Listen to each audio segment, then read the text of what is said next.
This was the ideology of the man who was the first and founding president of the European Commission. Now,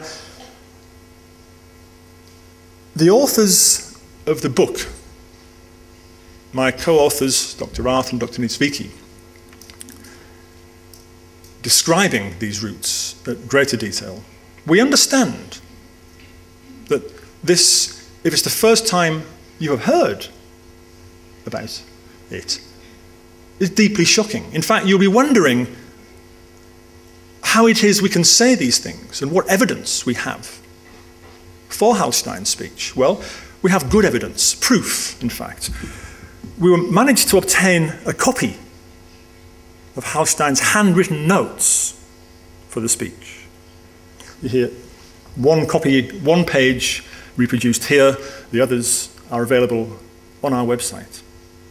But it's not just his handwritten notes that confirm this.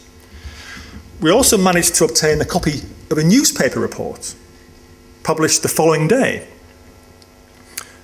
about Hallstein's speech.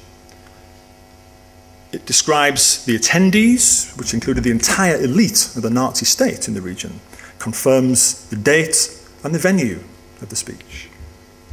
And we also have a copy of the official invitation to the event, confirming the title of the speech and that the venue was in Rostock.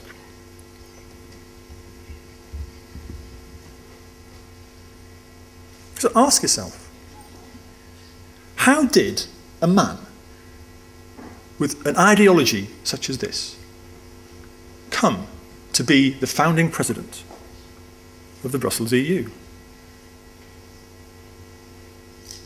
I offer to you, ladies and gentlemen, that this could not have happened did he not have support, encouragement, and help from the very people, the very cartels that are the prime beneficiaries of the Brussels EU we know today.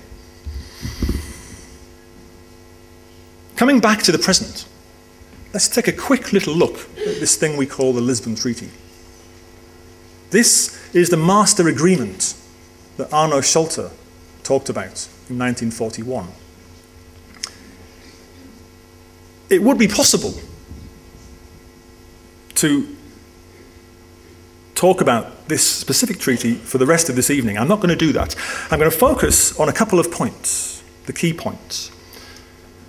What this treaty did is establish the laws of the Brussels EU as having primacy over national laws. So, in the Brussels EU today, the laws of Poland, the national laws of my country, the UK, are secondary to laws created at European level. The treaty is divided into two parts. The first part is called the Treaty on European Union, and the second part is called the Treaty on the Functioning of the European Union.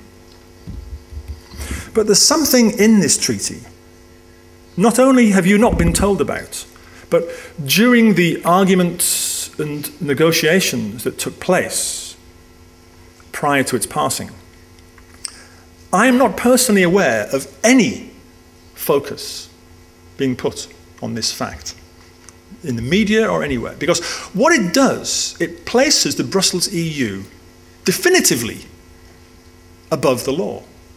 Because to all intents and purposes, one of the parts tagged on the end, after the end of these two treaties that I mentioned that make up the Lisbon Treaty, there's a bunch of things called protocols. And one of them, the protocol on the privileges and immunities of the European Union, makes the Brussels EU premises and buildings exempt from search. So no matter what crimes we, the people, might feel are taking place, being perpetrated from there, no search of the premises can ever be carried out. But not just that. Members of the unelected European Commission are immune from legal proceedings in respect of acts performed by them in their official capacity, and including their words spoken or written. But not just that, they continue to enjoy this immunity even after they have ceased to hold office. Now, consider that. An unelected European Commission, its premises and buildings are exempt from search, and its members are totally immune from prosecution in terms of acts performed by them in their official capacity. In any language, ladies and gentlemen, this is dictatorship. What else do we need? What evidence do we need other than that? Because think of this. When unelected leaders take control in other countries, in far-off lands, the Brussels EU is very quick to point its finger and call for free and fair elections to be held. Well, surely what's good enough for other countries ought to be good enough for the Brussels EU. But instead, what we have here now, today, in Europe, is an unelected presidential dictatorship.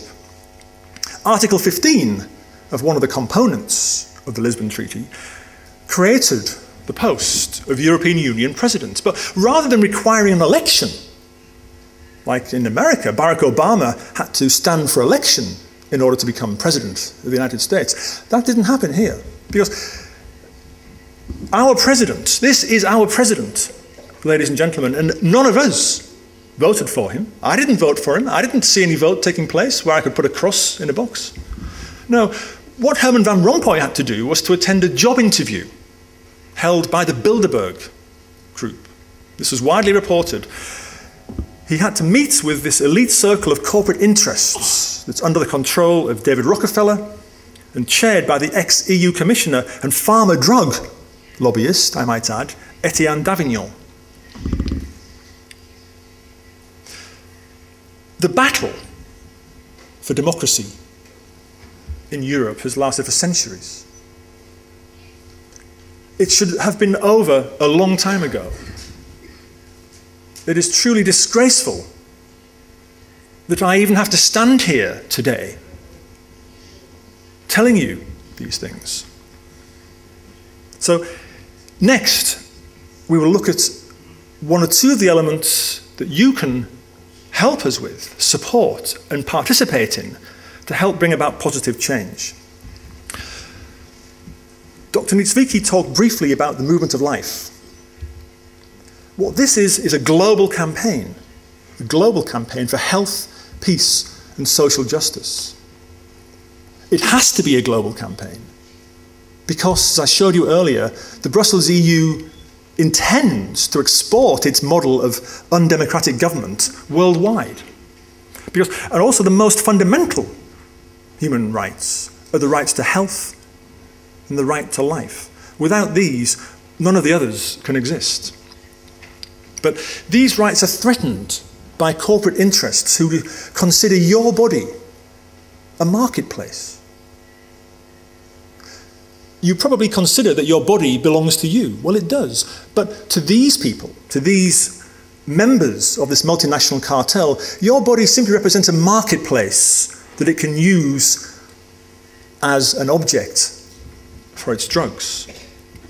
These rights, the rights to health and life, will not be given to you voluntarily. You have to fight for them. It's not enough to understand this information yourself. With understanding comes the need, the requirement to pass it on. So defending these rights is the key goal of the movement of life. We have people afterwards, after this conference tonight, who can provide more information in the foyer outside. I urge you to come and get involved in this campaign.